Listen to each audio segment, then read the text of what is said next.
So I wonder if you can recall the first time that you were aware of your emetophobia. A lot of my clients can pinpoint and they say, I actually remember this time when I was 6, when I was 7, when I was 4, when I was 9, when X happened, and they can recall it in precise detail. They can name the name of the person, but usually a school friend or or a relative or somebody like that, and they can recount the incident. They can tell you in graphic detail, although they will tend to avoid the graphicness of it. But and they'll say, yeah, that's it. That's when my phobia started. I know from then on, I couldn't do this, or I couldn't do that, or I had to do this as a result. And there hasn't been very much research at all with regards to emetophobia. There's been some. And whilst the limited research has kind of said the average age that a phobia, emetophobia in itself is formed is around sort of 9 or 10. But I've had quite a few clients personally who have recounted incidences far earlier, to ages of sort of 3 or 4. And so my belief is that perhaps it goes further back than that in a lot of cases. And with regards to the mind and the immature mind, our adult mind doesn't actually fully mature until the age of around 25. So when obviously a lot of people that suffer with emetophobia say things to me like, I've had it as long as I can remember. I've had it all my life. It started when I was really little. I can't remember a time when I didn't have it. They're obviously going way back, and their experience started for them far sooner than when their mind was fully developed. And of course, once it is developed, the mind is able to rationalize and apply logic and sort of take a step back and observe and sort of have a measured approach to things. But of course, an immature mind doesn't have that experience. And the first thing to really sort of think about if you're an emetophobe is that nobody is born with a phobia. We don't come out of the womb with an phobia, particularly this one. And so it's something that we acquire because of events, because of feelings, emotions that happen around us, to us, that we are exposed to. And it forms as a phobia for us because of our perception of those events and the meaning that we assign to them. And the young mind, up until about the age of sort of 4 or 5, takes things very literally, and they are not able to apply logic.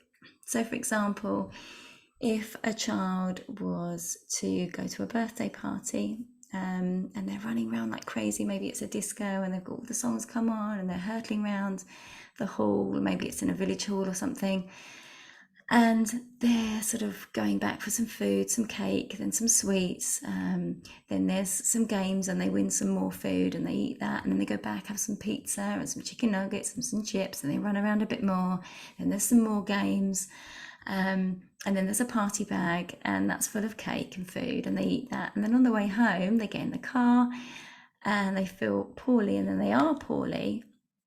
That young child, that young mind isn't able to sort of step back as, say, an adult, a parent looking at, oh my goodness, that's because you had too much cake, it's because you ate all those sweets, it's because you ran around and got really hot.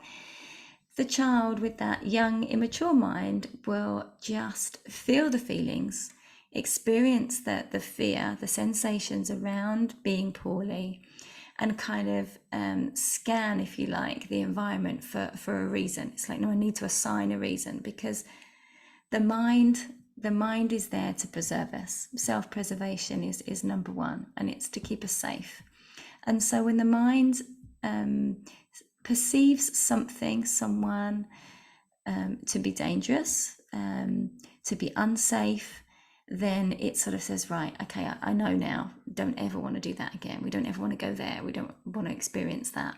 And in that young mind, if they kind of fuse, if you like, a situation, in that case, that party scenario, that's an accumulation of things that have happened, but they've resulted in the end result of them being sick, that young mind will attach the events and the feelings, the fear, the terror, perhaps the sheer surprise. Maybe it's the first time they've been poorly since they were really, really tiny, and obviously having milk, and maybe they didn't remember any of those occasions. So for them, it's the first time they've actually been poorly, and they'll fuse that together and go, right, well, it was that. The sick is what made me petrified, made me feel terrible, made me feel horrified, and made my tummy tighten, made my breathing increase, made me feel sweaty and clammy, etc. And so it then says, well, I never want to experience that again. Of course I don't. Why would I want to feel that again? And so there, the phobia can be born. But of course, an older mind would be able to sort of step back, as I say, like a parent would, and be able to sort of say, look, it wasn't, it's just because you ran around like crazy, because you had way too many sweets and pizza and fizzy drinks and cake. But as I say, that younger mind that just cannot apply that same degree of logic, cannot look at it in the same way, has to come up with a reason, with a conclusion. And then, of course, that young mind carries that conclusion, that belief with them, carries it forward. And the mind will hold on to a belief until another one sort of comes along and sort of knocks it off its pole position, if you like. So if any of this feels familiar, if you can recall having your emetophobia for a long time, since you were very, very young, and perhaps because of that you think, oh, I'm always going to have it, it's always going to be this way, know that there is a solution, know that you can overcome it. So if you'd like to learn more, then get in touch, drop me a message, click the link in the bio, click subscribe, of course, and I'd love to speak with you.